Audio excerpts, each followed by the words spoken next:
khabar semua? Anda tahu tak yang tayar kereta elektrik ni sebenarnya berbeza dengan tayar kereta biasa. Jadi kalau ada antara anda yang minat ataupun ada pasang impian untuk pakai kereta elektrik, benda ni perlu menjadi satu consideration sebab harga tayar kereta elektrik ni lebih mahal berbanding harga tayar kereta biasa walaupun saiz dia sama. Jadi dalam video ni anda akan tengok 5 sebab kenapa tayar kereta elektrik ni berbeza daripada tayar kereta biasa. Baik, sebelum tu, tayar ni sebenarnya adalah satu komponen yang sangat penting dalam kereta kita.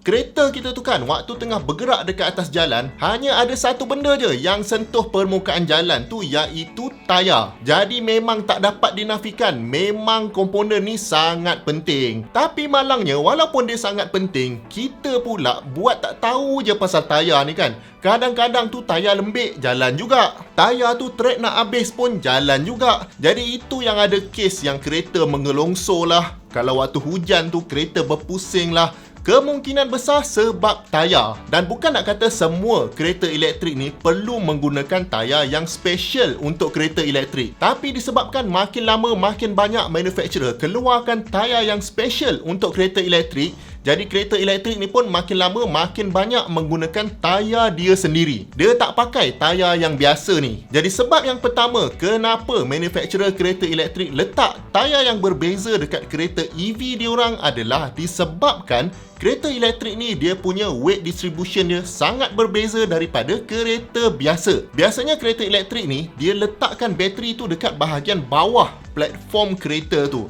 Jadi dia punya weight distribution dia lebih even berbanding kereta biasa. Kalau kereta biasa yang enjin dekat depan tu, load sebenarnya ditanggung banyak oleh tayar depan. Tayar belakang tu tak buat apa pun, dia ikut dengan tolong brake saja. Jadi tayar depan akan makan lebih banyak. Itu yang menyebabkan kedai recommend anda tukar kadang-kadang tayar depan ke tayar belakang pergi tayar depan. Tapi untuk kereta elektrik ni, load distribution dia sama saja dan berat kereta tu most likely akan lebih berat dari kereta biasa. Sebabnya adalah battery pack dalam kereta elektrik ni sangat berat. Lagi jauh range dia boleh pergi, lagi besar kilowatt hour dia, lagi besar dan lagi beratlah bateri yang dia kena gunakan. Jadi kalau pakai tayar biasa, mungkin wear and tear tu akan lebih tinggi berbanding kalau guna special compound untuk buat tayar tu. Jadi ini sebab yang pertama kenapa kereta elektrik ni menggunakan tayar yang berbeza daripada kereta biasa. Sebab yang kedua pula adalah kerana kereta elektrik ni, bateri dan motor tu sekali kita tekan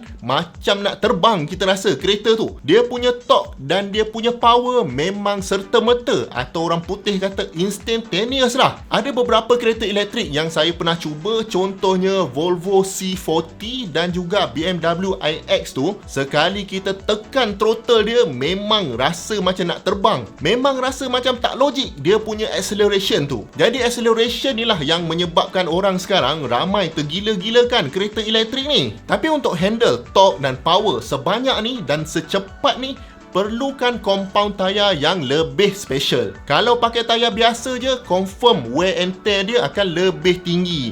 Sebab bila kita dah beli kereta sebab kita suka acceleration dia, mestilah sepanjang masa kita nak main acceleration tu saja. Jadi yang tukang grip nak bagi dapatkan kita acceleration tu adalah tayar. Memang kena guna tayar yang special. Baik, sebab ketiga kenapa tayar EV ni berbeza dengan tayar biasa adalah lawan kepada acceleration tadi, iaitu deceleration. Untuk kereta EV ni, kebanyakannya sekarang memang ada teknologi yang dipanggil sebagai regenerative braking. In fact, kalau EV yang canggih-canggih tu, kita boleh set untuk bawa kereta tu menggunakan satu pedal saja. Dia panggil single pedal mode.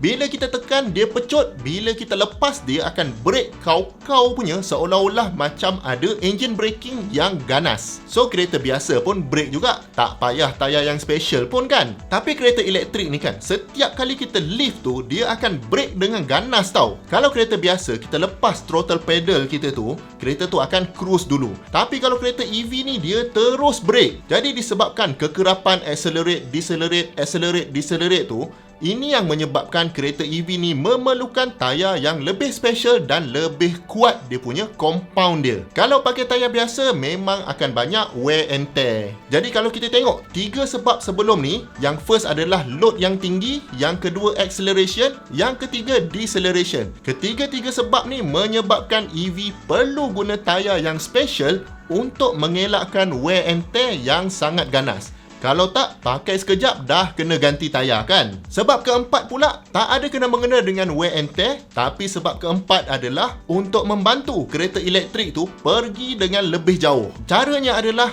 track untuk kereta elektrik ni didesain untuk mengurangkan rolling resistance. Kereta elektrik ni anda tahulah kan, dia sangat sensitif dengan apa benda yang berlaku dekat sekitar dia. Kalau kata kereta tu bentuk dia kurang aerodinamik, nanti akan kuranglah kecekapan dia, bateri cepat habis. Bila bateri habis, nak cas tu pula kena tunggu lama. Jadi manufacturer buat segala yang diorang boleh buat untuk tingkatkan lagi range kereta elektrik ni. Dan salah satu cara dia adalah dengan menggunakan tayar yang special berbanding tayar yang biasa. Sebelum tu, kalau anda ni bukan pengguna kereta elektrik, masih lagi guna kereta biasa, termasuklah saya, kalau anda tak tahu pasal enjin kereta tu, sebenarnya dia menjadi sedikit risiko kepada anda. Sebab kalau kereta tu masuk bengkel, kita tak faham satu apa pun mekanik tu cakap dekat kita. Jadi kita pun angguk-angguk je lah, asalkan kereta kita tu siap dibaiki. Jadi dengan cara menambahkan ilmu anda pasal enjin, anda akan dapat faham apa yang mekanik ni cakap dan anda boleh decide nak beli yang itu ke, nak beli yang itu ke, nak tukar part ni ke. Bila dia bagi tahu tu, anda tahu apa benda yang rosak. Jadi untuk membantu anda menambahkan ilmu anda tentang enjin ni, saya jemput anda join kursus online Zero to Hero, di mana ada 50 video dan lebih 5 jam konten untuk anda tahu semuanya pasal enjin. Segala sistem dalam enjin tu, segala komponen enjin. Contohnya macam ni ada ECU. Saya siap ajar lagi macam mana nak guna multimeter ni untuk cek voltage dekat dalam kereta kita. Dan banyak lagi komponen-komponen lain, semuanya saya ambil daripada enjin sebenar. Enjin ni kita ambil dari enjin Honda Jazz untuk buat kursus ni. Anda boleh layan dulu preview kursus ni, percuma saja saya buka, and then anda decide kursus ni untuk anda ataupun tidak. Jadi link untuk join saya letak dekat bawah dan sekarang ni masih ada 60% diskaun. Okey, balik kepada kereta EV kita. Sebab kelima, kenapa tayar EV ni berbeza dengan tayar kereta biasa adalah untuk kurangkan bunyi daripada tayar tu. Bila kita dekat speed yang agak tinggi, contohnya 110, 120, sebenarnya bunyi enjin tu kita dah tak dengar sangat tau. Kita dengar dua bunyi yang sangat bising, iaitu bunyi angin dan juga bunyi tayar. Kalau bawa kereta EV tapi bising sama macam kereta biasa, tak gunalah juga kan?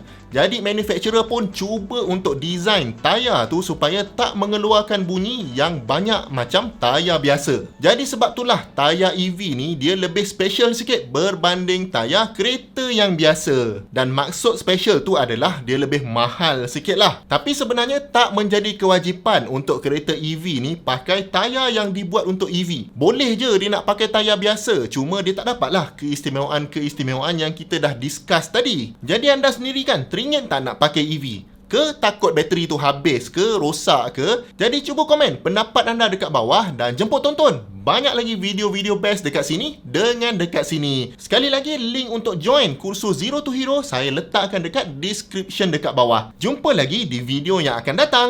Assalamualaikum.